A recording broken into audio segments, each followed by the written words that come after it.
만납니다. 서 기자가 선택한 오늘의 뉴스 헤럴드 경제의 서인주 기자와 함께하겠습니다. 어서 오세요. 네, 안녕하세요. 네, 오늘 광주 지역 시내버스 노동조합이 전면 파업에 돌입했죠. 예, 네, 그래서 이제 시민들이 발이 묶였어요. 네.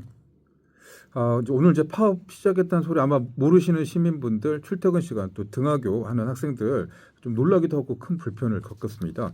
광주 시내버스 임금 단체 협상 이 협상이 불발이 되면서 시내버스가 파업을 시작했기 때문인데요. 이날 파업 여파로 시내버스 첫 차부터 새벽 한 5시 40분 첫 차 기다리셨던 분들 운행 차질이 생겼으니까 뭐 지각이나 좀 늦어버리는 그런 사태들도 이어졌다고 합니다. 이 정류장에는 따로 파업 사실을 알리는 안내판 이게 없어가지고 불편을 가중시켰다라는 지적도 나오고 있습니다.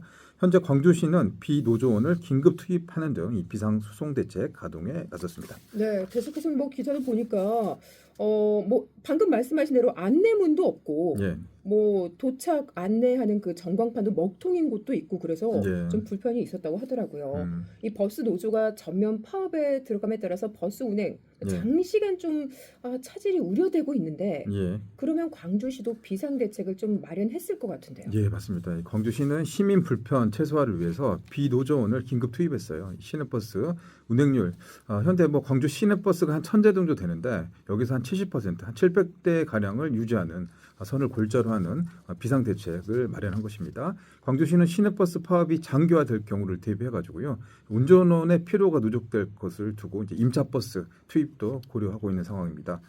버스 파업으로 인해서 운행이 감소돼서 이 변경되는 노선 시간표는 광주시 버스 운행 정보 시스템과 이 빅골 콜센터 120에서 안내 중입니다. 이 밖에도 광주시는 도시철도와 택시 등 대체 교통수단 운행을 확대하고 있습니다. 네, 지금 뭐 시내버스 파업으로 운행하지 않는 노선이 지금 8개예요. 예, 임곡 89, 송정 97, 대촌 170, 예, 충료 188, 진월 177, 두암 181번, 첨단 192, 첨단 193번인데 예.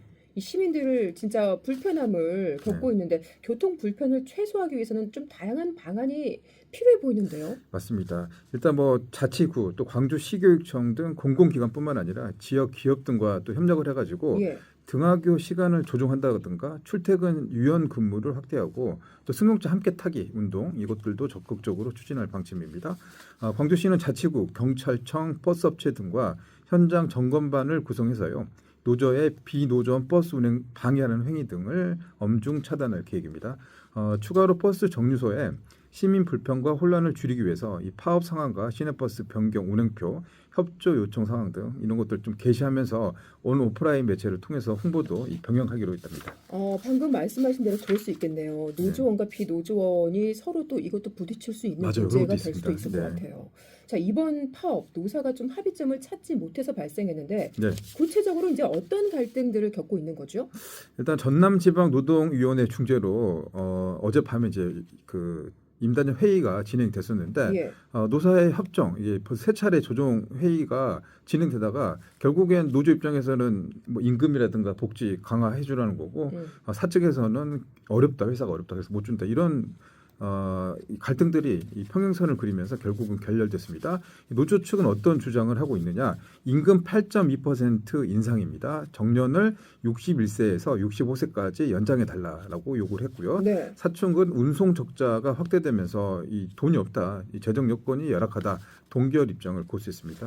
이에 따라 노조원 1,400명은 이제 이날 새벽부터 파업에 돌입했죠.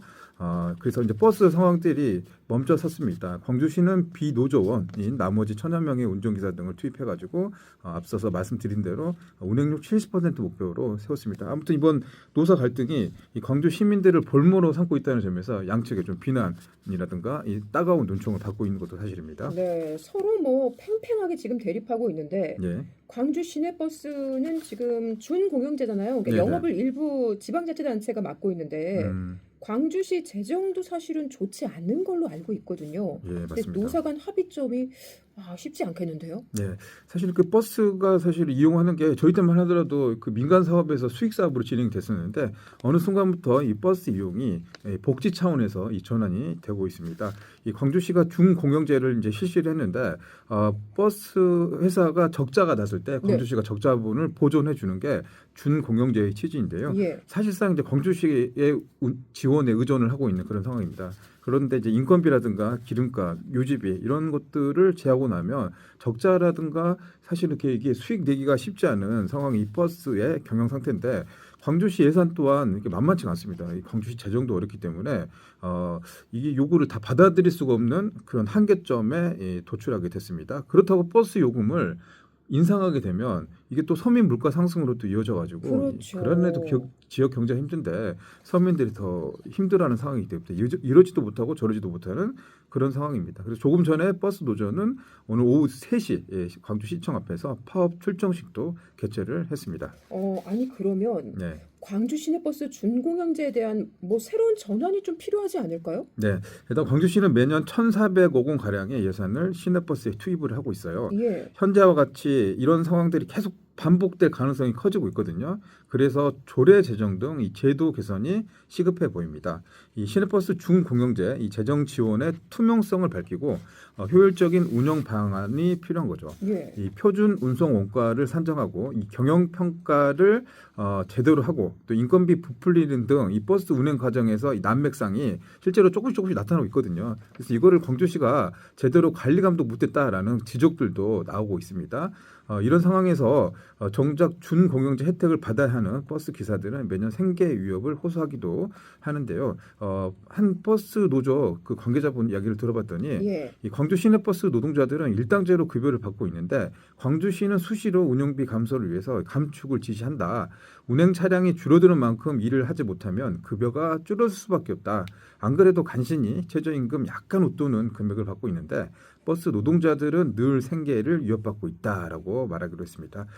준공영제의 공공성과 투명성을 확보하고 시민들의 시내버스 이용 편의와 운수 종사자들의 처우 개선 등을 위한 정책과 대안이 절실해 보입니다. 그러네요. 11년 만에 시내버스 파업인데 이제 그 11년 전에 당시에는 이제 8일간 파업을 했는데 네. 이번엔 또 얼마나 또 장기화가 될지 네. 시민들이 불편을 겪고 있는 만큼 원만한 합의가 이루어지길 바라겠습니다. 자, 오늘 말씀 감사합니다. 네, 고맙습니다. 지금까지 서인주 기자와 함께했습니다.